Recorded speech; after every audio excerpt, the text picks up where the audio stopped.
Dia, amados, queridos irmãos, que a gloriosa graça de Cristo Jesus continue sobre a sua vida, sobre a sua família.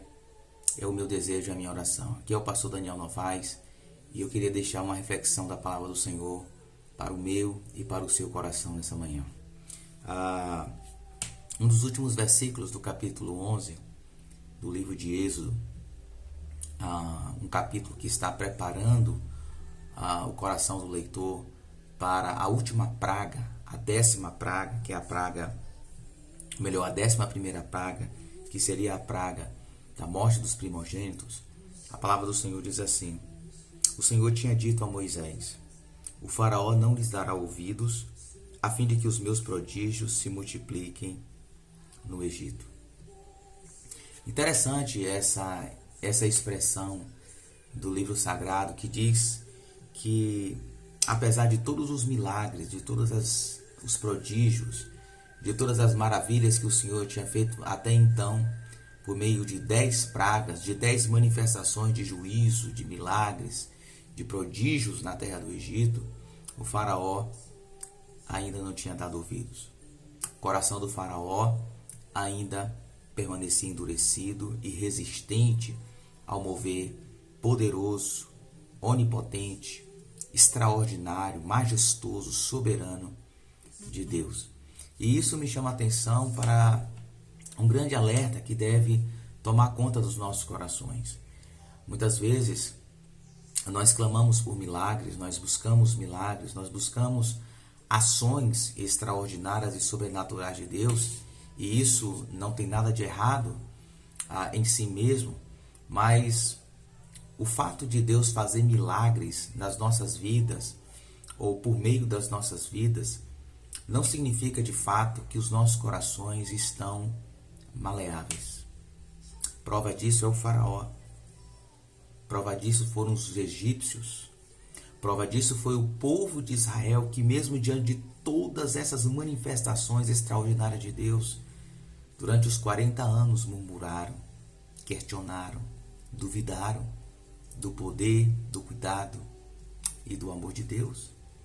Se nós caminharmos ao longo de toda a história de Israel do Antigo Testamento, vamos ver o povo buscando ajuda de ídolos, de atalhos.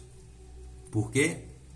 Porque duvidavam do amor e do cuidado de Deus, a despeito de terem presenciado, vivenciado e ouvido tantas histórias de intervenções extraordinárias e miraculosas de Deus. Prova disso é o povo de Israel durante os dias de Jesus. Quantos milagres Jesus fez? Quantos mortos foram ressuscitados? Quantos cegos voltaram a enxergar? Quantos aleijados voltaram a andar? Quantos leprosos foram curados? E mesmo assim, o povo mandou crucificá-lo.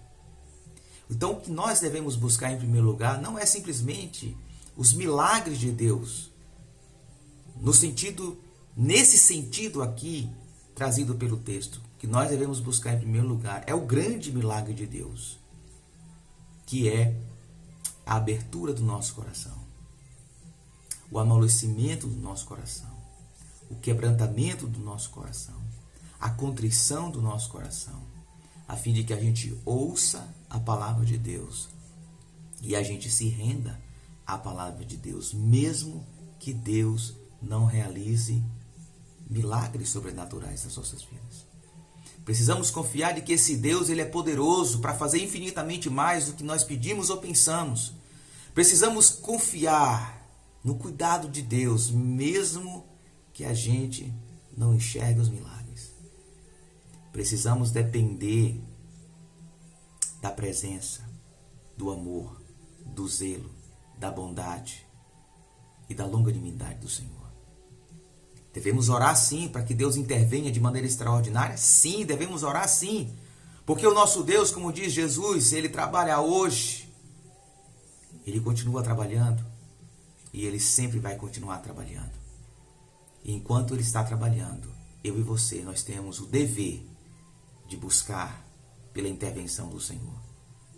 Mas mesmo que a gente não enxergue, ou mesmo que as coisas não aconteçam do jeito que a gente planejou, nós devemos com o nosso coração quebrantado e contrito, nos rendermos à boa, perfeita e agradável vontade de Deus. Que Deus em Cristo vos abençoe e lhe dê um ótimo dia. É o meu desejo, a minha oração. Em nome de Jesus. Amém.